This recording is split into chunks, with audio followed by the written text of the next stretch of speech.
Growing up, everyone had their favorite movie. Maybe it was a movie that you were forced to watch, your parents claiming that it was a classic and you haven't really lived until you've seen it. Or maybe you just found it on the television one day and really fell in love. For me, I loved The Wizard of Oz, and I was obsessed with Dorothy. I remember standing on my grandma's bed and spinning around in circles and crashing down onto fluffy pillows, suddenly emerging in a new world with a yellow brick road that was really just a faded blanket on the floor.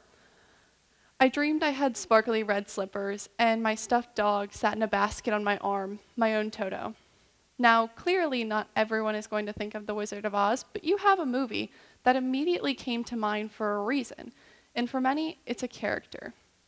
Maybe you really like them, or maybe you want to be them, but whatever the reason, you find yourself forming some sort of subconscious connection with that character, and then suddenly there's so much more than that. You formed a relationship with that fictional character. I first learned both the positive benefits and negative consequences of these relationships when I read the book Hush Hush by Becca Fitzpatrick. The novel received rave reviews and focuses on teenager Nora Gray, whose life is at risk after starting a romance with new student Patch Cipriano, a fallen angel with a dark connection to Nora. I was introduced to this book by a friend. Her name is Abby, and she promised me that I would really love Patch. She was wrong. I didn't just love Patch, I was obsessed with Patch. It was kind of creepy. I allowed myself to become so enthralled by Patch, so much so that I began changing parts of myself to be more like Nora, and just trying to be like her in every way. I was so attached to someone so fictional, and in the moment, that didn't seem wrong. I can see that what this really was just my brain creating something that subconsciously I desired. I am 17 years old, and I have been single for approximately 17 years. I wanted Patch to like me so much because I wanted a boy to like me, and changing myself didn't seem like such a bad thing. Now, some might consider what I did unhealthy. I was changing parts of myself and maybe compromising my character for someone who isn't actually real. But this really isn't such a bad thing, and in fact, it's kind of fascinating that we as humans can do this. I didn't realize then what exactly I was doing, but through changing myself, I was able to break out of my shell just a little bit, which is something that can be really, really hard in those junior high years going into high school. And I allowed myself to become a more confident person in general and really just a better person. Now, the interesting thing about these relationships is there's so many reasons that we form them, but more so than that, there's a lot of ways that we can make them work for us. At some point in your lives, everyone has seen a Disney movie. And if you've ever been to the parks, you know that Disney brings those characters to life. Now, at some point you realize that those princes and princesses aren't really real and that they're just actors. But think of your inner 5-year-old. They love those characters for a lot of reasons that I think I can sum up into one big reason. With magical characters, anything is possible. When I asked my good friend Whitley, a self-proclaimed Disney enthusiast, why she loves those characters so much, she gave me a lot of answers. She loves Mickey because he's a problem solver. She loves Snow White because despite everything that the dwarves put her through, she's still caring. She loves Tiana and Belle because despite everything that they go through in their movies, they're still kind. Now, there's a lot of reasons that we might create these relationships, and in most cases, they're innocent at best. But it doesn't take a lot to cross that line into a full-blown obsession. Swedish model Pixie Fox is a real-life representation of that line being crossed.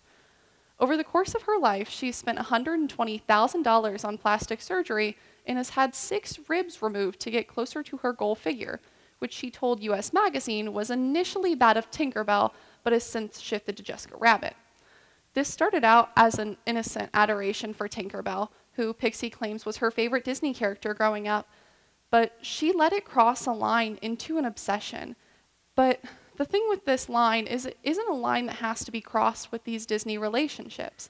They can be really, really helpful in helping us become more caring, courageous, and empathetic people, which is something that's really, really important for the personality development of teens into young adults.